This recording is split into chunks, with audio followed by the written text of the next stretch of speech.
So right now I'd like to invite Ms. Maccia Al-Hamwi to come and address us.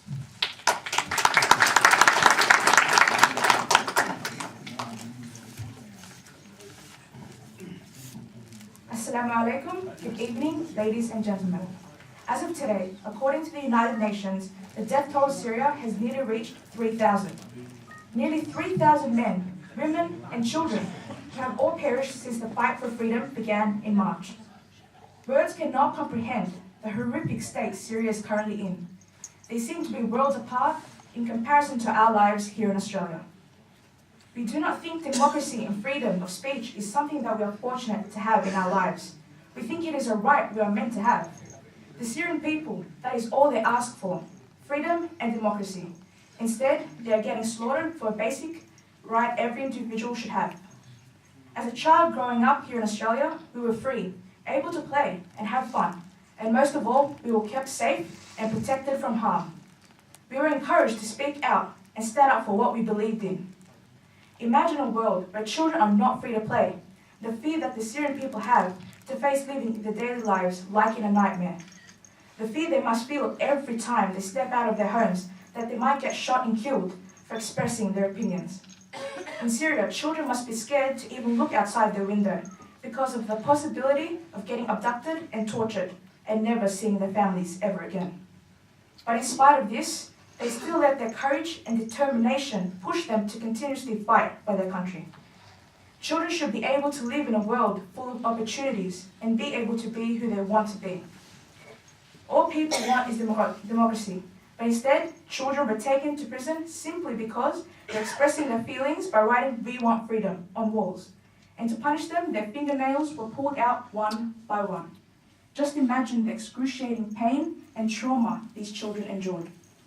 While going home from school, 12-year-old Hajja Al-Khatib was on the school bus chanting, "We want freedom," when gunshots were fired at them and she was instantly killed. Every day their homes are being bombed, leaving them no choice but to seek refuge across the border in Turkey, taking with them whatever they can carry to survive.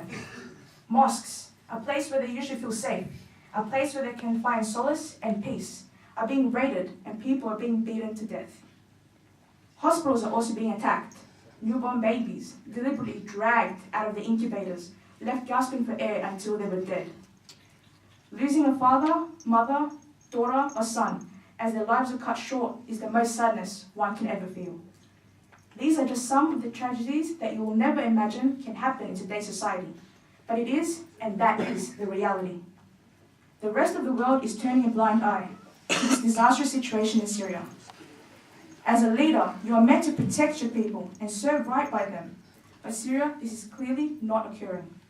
Murdering, imprisoning, and torturing adults, especially the children, is inhumane on a whole different level. Their basic human rights are not being reached in any way. We all have the same aspiration, to free the Syrian people. Even if many of us are of different ethnicities, they are still considered to be our people, as we are part of the human race.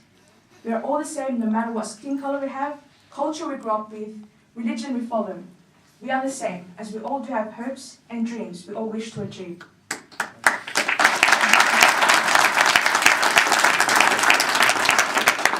And one hope we all have for Assad's regime to come to an end as soon as possible and to be completely abolished.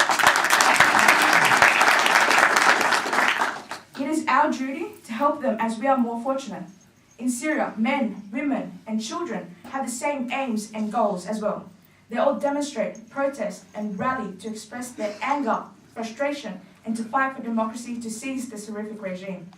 We should set aside our differences and swallow our pride and unite for the sake of our brothers and sisters in Syria, who have suffered a lot under the present regime. Let our voices be heard as one. Justice must prevail, and the time is now. Human rights must be given, and the time is now. Peace must be achieved, and the time is now. I am only one, but still I am one.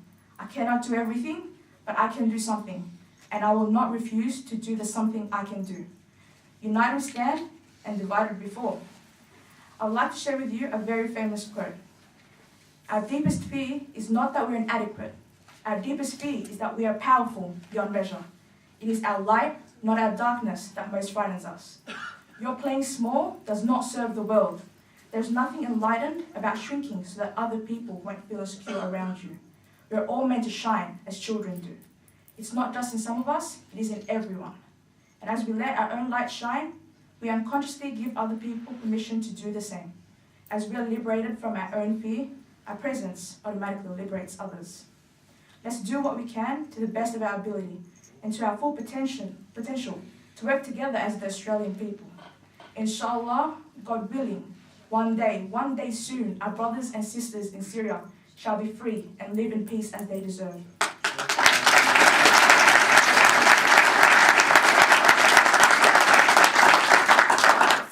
So please, I'm pleading for the Australian government and everyone to lend a helping hand, to intervene and able to stop the killing of innocent Syrian people who just want their freedom, to live a normal life, and for all the generations to come to look back at this moment and say that thousands of precious lives were lost and sacrificed to give us a chance to have peace, freedom, and a better and brighter future. Thank you.